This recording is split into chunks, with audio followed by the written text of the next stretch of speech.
Baik, hadirin yang kami hormati, mari bersama kita dengarkan wejangan tausiah seputar silaturahmi safari subuh kita pada pagi hari ini bersama Al-Ustaz Edi Prayitno yang saat ini sedang berintis sebuah pesantren di Kota Lubuk Linggau ini. Hadirin sekalian, mari kita dengarkan bersama.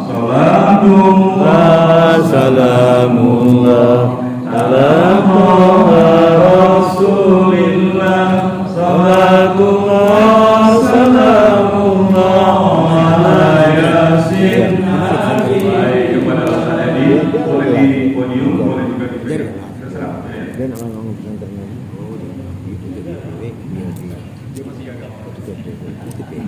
Bismillahirrahmanirrahim. Muhayyikum tahiyatan islamiyatan na'idillah. Assalamualaikum warahmatullahi wabarakatuh. Alhamdulillahilladzi anzala sakinata fi qulubil mu'minin liyazdadu imanan ma'a imanihim. Allahumma shalli ala sayyidina Muhammad wa ala ali sayyidina Muhammad. Allahumma la ilma lana illa ma 'allamtana innaka antal 'alimul hakim. Sadaqallahul 'azim wa sadaqan nabiyyil karim irghaman liman jahada wa kafar. Yang sama-sama kita hormati Ketua sekaligus pengurus Masjid Al-Jihad Kelurahan Nikan Jaya Al-Jihad. Pagi-pagi ini diajak jihad gitu kan, berjihad untuk membela Palestina. Mudah-mudahan ketua masjid, pengurus masjid istiqomah selalu di jalan Allah. Amin ya rabbal alamin.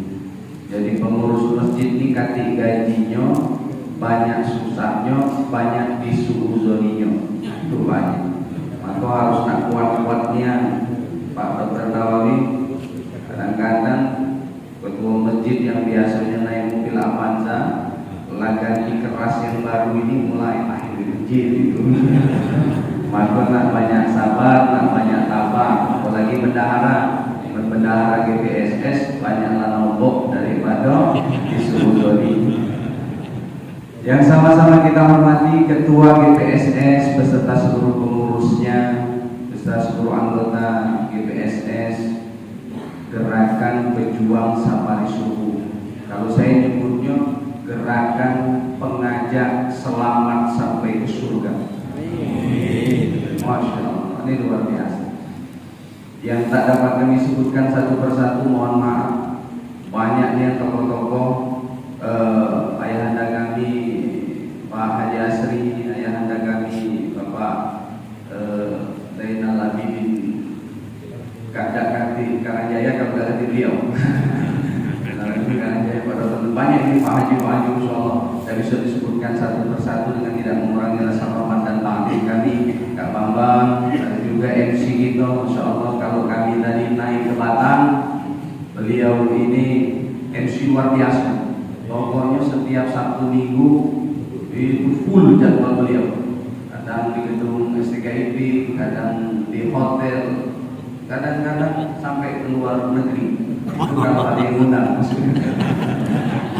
Bapak Ibu hadirin, tokoh agama, tokoh masyarakat, para alim ulama, mohon maaf dari lupa pemerintah setempat.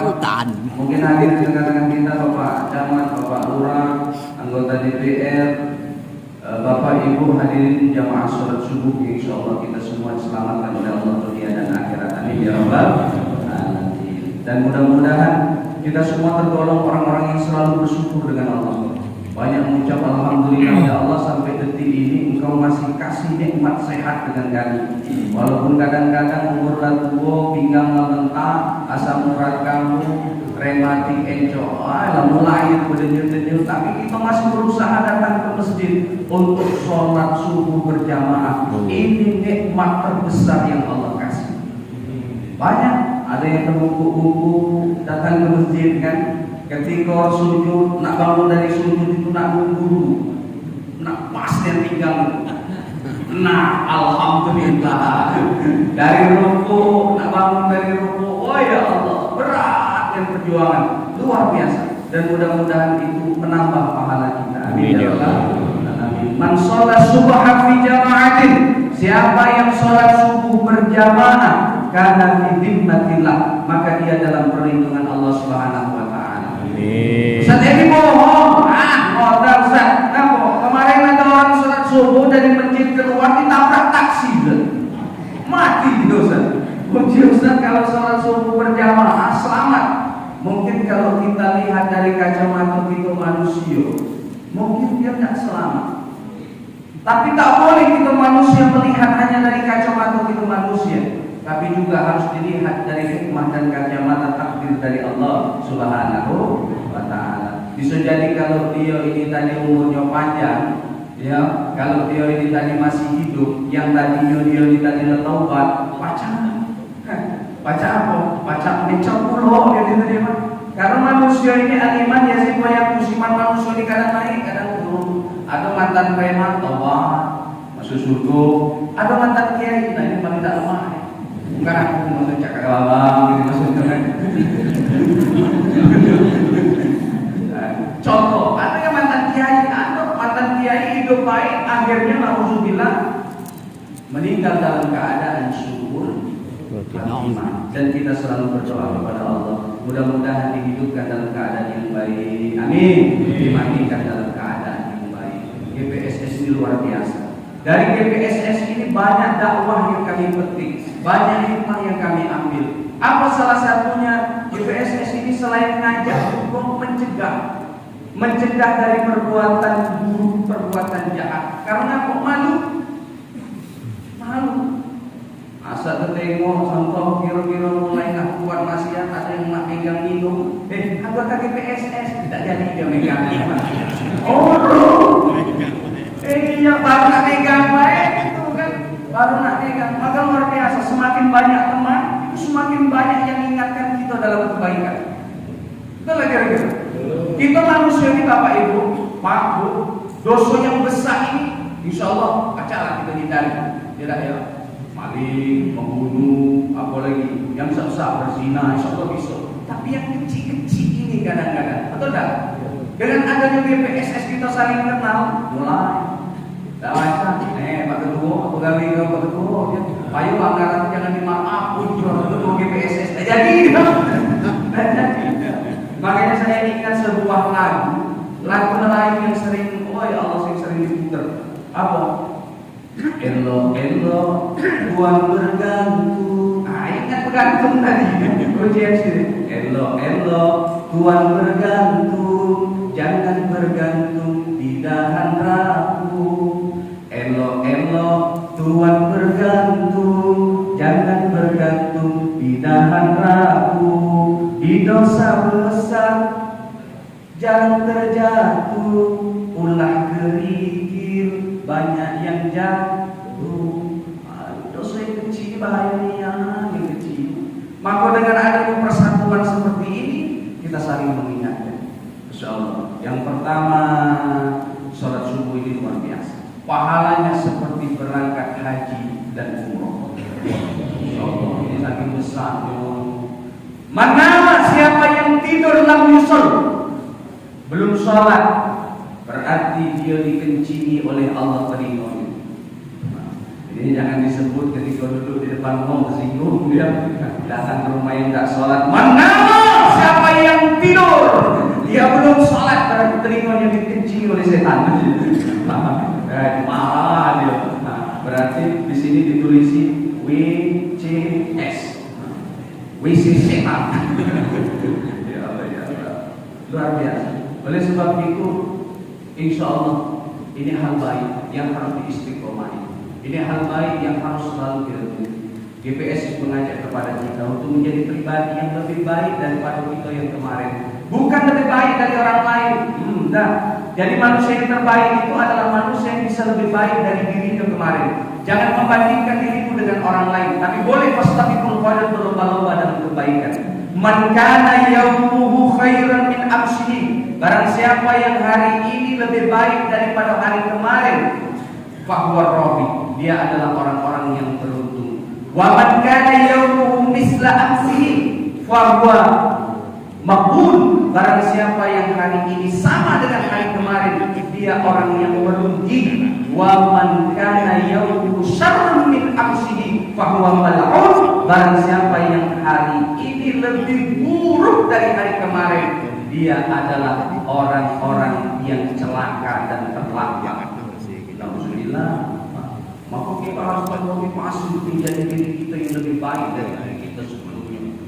Kalau kemarin sholat 5 waktu dipanggil azan oleh Kak Bambang dari masjid, mungkin baru sholat maghrib, mungkin baru sholat isya. Ayo semangat, ayo semangat untuk 5 waktu bila perlu ke masjid. Atau mungkin itu kata Kak Bambang kemarin pas kita pulang ke rumah, panggil azan, tak kuat nian, miklah pukul kenian, tambah kencang azan, tambah sedikitnya datang. Akhirnya tes dan aku udah itu teringat di masjid. Banyaknya kira-kira yang datang ke masjid. Nah, banyak aku yakin. Tapi itulah bawa batu atau ketika dipanggil azan banyak kita yang tidak tersentuh. Oleh sebab itu beruntung bagi kita orang-orang yang Allah terus ketuk hati kita, kalbu kita dengan hidayah. Lebih baik terus kita dari hari-hari kita yang kemarin dan selalu menanam kebaikan, nebar kebaikan di tengah-tengah masyarakat. Ini manusia yang beruntung. Sholat subuh luar biasa. Yang ajak sholat subuh, wah lebih luar biasa. Dan semuanya dijanjikan oleh Allah masuk ke dalam surga. Dulu ada orang yang alim, luar biasa ahli ibadah. Dia gagah, dia berjalan dari rumah menuju ke masjid. Ngaku dia bersusah payah dalam suasana yang gelap, dia berangkat ke masjid, nekat ke masjid. Karena dia tahu, kalaulah saya tidak datang ke masjid, maka tak berkumandang azan di kampung saya. Maka dalam keadaan gelap, tak ada lampu jalan, dia nekat pergi ke masjid.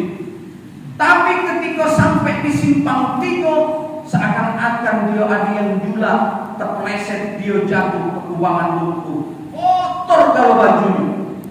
Dia pulang ke rumah ganti baju, dia mandi lagi ganti baju lagi. Tapi dia tetap bertekad, saya harus ke masjid. Sambil nangis, sambil terburu-buru, ya Allah, saya mau ke masjid ya Allah, mau azan ya Allah, mau manggil orang-orang kampung untuk sholat subuh berjamaah ya Allah. Maka ketika dia berjalan sampai di simpang 3, terpleset lagi kakinya, nyampak lagi ke kubangan lumpur. Terus yo, hai teman, kedua kali nggak banjir, anak-anak juga motor ya. Tetap dia pulang ke rumah dengan tekad, saya harus sampai ke masjid, saya harus azan. Yang ketiga, dia berangkat dengan membaca asma Allah, dengan kalimat zikir dia melangkahkan kakinya sampai simpang 3, bertemu dengan seseorang yang bawa lampu yang terang. Tuhan mau kemana? Saya mau ke masjid. Mau apa Tuhan? Saya mau azan, manggil orang-orang untuk sholat. Mari saya antar. Diantar oleh orang tersebut sampai ke depan masjid. Sampai di teras masjid, orang yang alim tersebut ngomong, ayo ikut saya masuk ke masjid, kita sholat berjamaah. Oh tidak, katanya. Nah, saya ngantar saja. Oh jangan sampai cuma ngantar, ayo ikut sholat. No, ya kan? No. Adalah ngapain sudah? Loh, kenapa kamu tidak sholat? Aku ini sebenarnya setan. Kejodoh ini, hah? Ya kan? Kalau lantak yang sekarang ini emak-emak gaul ini bahayanya yang benar. Ampun ya, lantak emak-emak TikTok ini. Ya Allah ya. Aku ini setan, aku ini iblis. Ayo masuk, aku udah percaya kalau kamu ini setan. Sudahlah, percayalah, ya kan? Yakin aku ini setan. Kalaulah engkau setan, kenapa engkau menghantarkanku menuju masjid? Padahal setan itu pasti tak suka orang beribadah kepada Allah. Iya betul. Apa bukti bahwa kamu ini setan? Yang pertama, ketika kamu berangkat ke masjid untuk azan, kamu nyampak ke lumpur, yang jula kau itu setan. Jangan aku, Pak. Wah, yo, aku setan itu. Ketika kamu berangkat ke masjid untuk manggil orang sholat, kamu jatuh ke lumpur, yang nyulah kamu jangan lagi aku setan.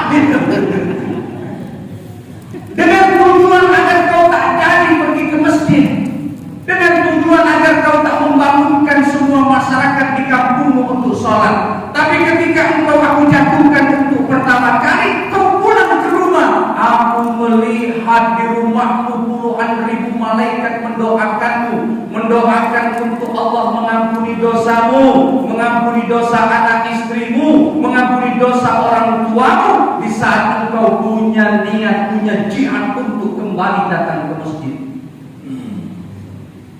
Ketika kalau sudah pakai baju, dia berangkat lagi ke masjid. Yang kedua, ngauban pukul yang dula. Nah aku Gede bau, jeku, Jadi yang nyampak kedua itu ternyata yang dula. Jangan aku. Ngapa kudula lagi dengan harapan fokus semangat untuk pergi ke masjid. Hilang semangat untuk ibadah, hilang semangat untuk mengajak orang lain beribadah kepada Allah. Maka ketika engkau pulang dalam keadaan menangis, air matamu menetes, saat itu Allah ampuni dosa orang-orang sekelilingmu karena kebaikannya. Oh, masyarakatku diampuni musuhnya. Ketika yang ketiga, engkau mau berangkat lagi, aku berpikir menkauni kujulang lagi. Nek kowe iki tak dorong ate tiba, itu kira-kira dalilnya itu Pak. Nek kowe iki tak dorong ate tiba, risikonya lebih besar. Ngapa? Semua dosa seluruh muslimin dan muslimat akan diampuni oleh Allah karena keteguhan hati. Maka aku tidak mau semua umat Islam, semua umat yang ada di dunia ini diampuni dosanya karena perbuatan baikmu. Maka yang ketiga, biarlah aku ngantar kau sampai ke masjid. Puji setan tuh. Setan tuh banyak usaha juga menggoda kita. Kadang-kadang kita ini Pak yang kepilihan. Aku nih hilang diganggu setan. Belum tentu. Kita ini kadang-kadang hilang. Iya, kita ini kadang-kadang nyala ke setan terus. Karena setan bingung. Nanti kau jangan kau setan. Memang nanya. Mohon maaf aja. Masya Allah. Ketika kumandang azan dia lantunkan dari masjid, Masya Allah, datang masyarakat satu persatu. Masya Allah, seperti azannya Kak Bambang tadi, seperti azannya Bilal bin Rabah. Masya Allah, menggema. Allahu Akbar, Allahu Akbar. Wah, aku dengar tadi ya Allah, alangkah sejuk azan ini. Ya kan. Hayya 'alas shalah. Apa berjalan kan tuh ada yang dari rumah tadi Kak. Laju. Ya Allah ya Allah. Tuh luar biasa. Oleh sebab itu yuk istiqomah ini penting. Menjadi pribadi yang lebih baik dari diri kita sebelumnya. Oleh sebab itu luar biasa alhamdulillah Allah hadirkan di Kota Lubuk Linggau, di Musirawas, di Muratara ini GPSS. Yang ngajak kepada kita untuk terus ingat sama Allah.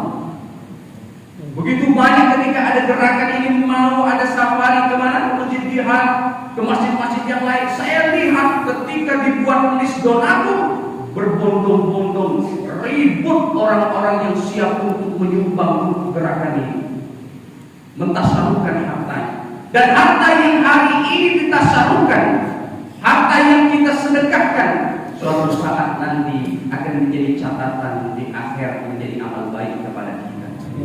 Nanti ditanya min aina ihtasabahu wa ila aina anfaqahu. Dari mana kau dapatkan hartamu dan kemana engkau belanjakan? Aku dapat harta dari cara yang baik. Aku jualan online, aku buka toko karyatama. Oh, itu kan. Wa ila aina anfaqahu, kemana kau belanjakan? Setiap safari show yang dibelanja habis 5 juta, duit yang dikumpul cuma 3.800.000, 1.200.000 itu duit dari karya tambah. Pas narik saku nak bayar 1.200.000, ternyata baru ada 1 juta. Terpaksa ketua yang nambahin 200. Masya Allah luar biasa. Nah ini maka di GPSN saya lihat pergerakan luar biasa. Bergerakan dari seluruh segi masuk semuanya. Tidak ada perbedaan di sini. Berdiri sama rata, duduk tanpa raja. Duduk sama rata, berdiri tanpa raja. Masya Allah luar biasa. Dan mudah-mudahan ini menjadi keberkahan untuk Lubuk Linggau. Kita capai Lubuk Linggau Madani. Dengan adanya gerakan kebaikan seperti ini, mulai tercipta mengikis keburukan-keburukan yang ada di kota Lubuk Linggau. Mulai malu orang Lubuk Linggau untuk melakukan kemaksiatan. Mulai malu kita mau melakukan kejahatan. Mengajak, saling mengajak. Yuk bertaubat kepada Allah. Ingat kepada Allah bahwa hidup di dunia ini hanya sebentar. Tidak lama hidup manusia ini cuma sebentar. Antara menunggu waktu azan zuhur ke azan asar ke azan maghrib ke isya. Insyaallah cuma itulah hidup kita di dunia ini. Maka kalau ada manusia yang hidup di muka bumi ini seakan-akan dia akan hidup selamanya, dia salah. Wa kana mulku arba'ati sana. Ada dulu orang yang hidup 400 tahun lamanya. Jadi raja, jadi penguasa, jadi orang hebat. Seberapa hebat dia? Seberapa hebat kepemimpinan syarqan wa gharban, dari ujung timur dunia sampai ujung barat dunia kekuasaan. Oh itu baru jadi ketua RT Lala. Oh ini agaknya itu aman mulai RT. Oh itu hebat kekuasaannya syarqan wa gharban, dari ujung timur dunia sampai ujung barat. Hebat, jadi raja 400 tahun lamanya. Saking lama hingga pada akhirnya dia timbul sifat sombong, sifat angkuh. Dia merasa dia paling hebat, dia merasa dia paling berduit, dia merasa bahwa dia yang paling berkuasa, dia merasa bahwa segala sesuatu itu ada di tangan dia. Pada akhirnya dia berkata, "Ar-Rabbul Ghaib, adakah Tuhan selain aku?" kata dia. Ngaku dirinya menjadi seorang Tuhan, ngaku dirinya menjadi seorang penguasa dunia akhirat. Hingga pada akhirnya Allah menciptakan satu hewan kecil yang diberi nama Boghodah. Apa itu Boghodah? Nyamuk.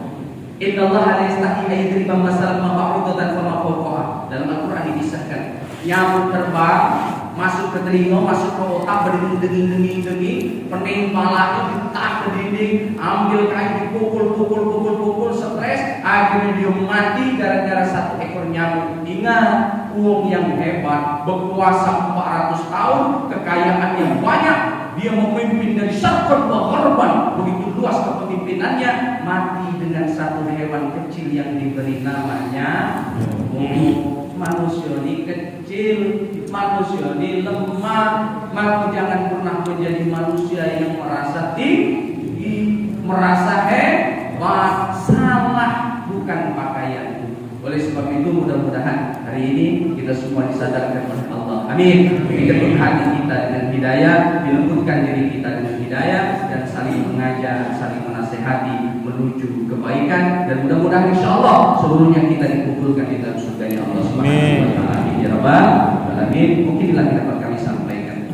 Mudah-mudahan apa yang kami sampaikan ini dapat sedikit dipetik hikmahnya dan dapat kita terapkan dalam kehidupan sehari-hari, dan mudah-mudahan insyaallah gerakan perjuangan subuh safari subuh ini dengan support dan kebersamaan dari kita bersama mudah-mudahan menjadi wadah untuk kita berdakwah di kota Lubuk Linggau, di Sulawesi dan Nusantara. Amin ya rabbal alamin. Mohon maaf atas segala tutur kata, sikap dan tingkah laku yang tidak berkenan. Allah Subhanahu wa taala mohon ampun. Akhirul kalam saya tutup billahi taufiq wal hidayah. Wassalamualaikum warahmatullahi wabarakatuh. Baik, terima kasih Ustaz Edi. Kita sekali tausiah beliau di pagi hari ini. Mudah-mudahan sekalian akan lebih membuat kita semangat untuk kegiatan-kegiatan subuh di mana masih kita berada. Untuk itu kepada Ustaz Edi terima kasih, dan beliau juga sebagai khotib dan imam ya Pak Omang ya di Idul Adha tahun ini juga sedang aman.